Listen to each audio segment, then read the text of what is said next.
बिस्मिल्लाहिर्रहमानिर्रहीम। अस्सलामुअलैकुम वरहमतुल्लाहि वबरकातुहू। मुअज़्ज़ज़ नाज़रीन, आप देख रहे हैं हैदर दवाखाना यूट्यूब चैनल। मैं आपका रूहानी जिस्मानी मालिज हकीम मोहम्मद तैयब तहरी।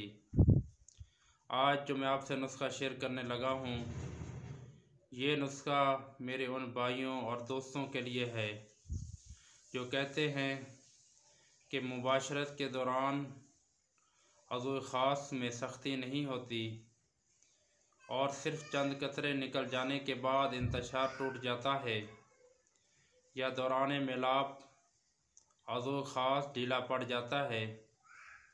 इस दवा को एक बार ज़रूर आज़माएं। इसके इस्तेमाल से अज़ू ख़ास में सख्ती बेहद पैदा होगी और नफ्स की सख्ती एक बार इंज़ाल के बाद भी कायम रहेगी।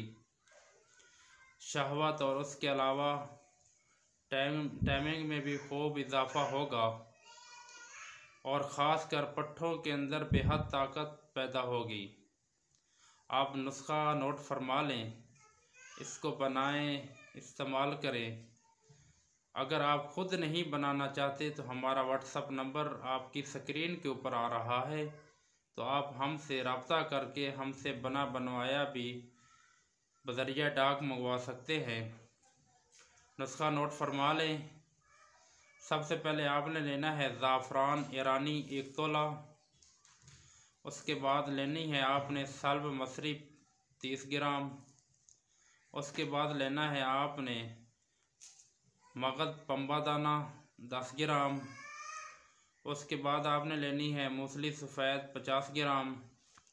उसके बाद आपने लेना है सल्ब पंजा 30 ग्राम, सतावर 10 ग्राम, बीच बंद 10 ग्राम, शकाकल मिस्री 10 ग्राम, तल मखाना 10 ग्राम, इसमगोल का छिलका 10 ग्राम और छोटा शहद लेना है आपने हस्बे ज़रूरत। ये तमाम चीज़ें लेके आपने छिलके के अलावा तमाम चीज़ों का सफ़ूफ बना लेना है। जब आपने तमाम चीज़ों का सफ़ूफ बना लेना है, सफ़ूफ बनाने के बाद आपने इसके अंदर छिलका ऐड कर लेना है। छिलका ऐड करके अच्छी तरह इसको मिक्स कर लेना है। मिक्स करने के बाद आपने छोटी मक्खी का खालिस शहद डालना है हस्बे ज़रूरत।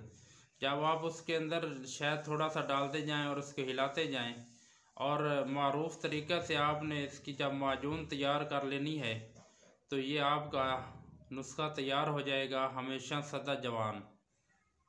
इसको इस्तेमाल करें, इसको अपनाएं।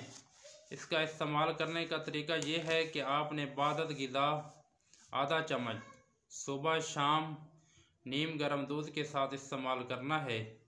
इंशाअल्लाह इसके इस्तेमाल से आपके जिस्म के अंदर दोबारा ताकत जो है बहाल हो जाएगी। आपकी जवानी में वो लज्जत लौट आएगी जो आप 18 साल की उम्र में जवान थे। तो अगर आप इसको मंगवाना चाहते हैं तो हमसे भी मंगवा सकते हैं। इसको अपनाइएगा, इस्तेमाल करिएगा। हमें अपनी पुरखुलूस दुआओं में याद रखिएगा। अस्सलामु अलैकुम वरहमतुल्लाहि वबरकातुहू।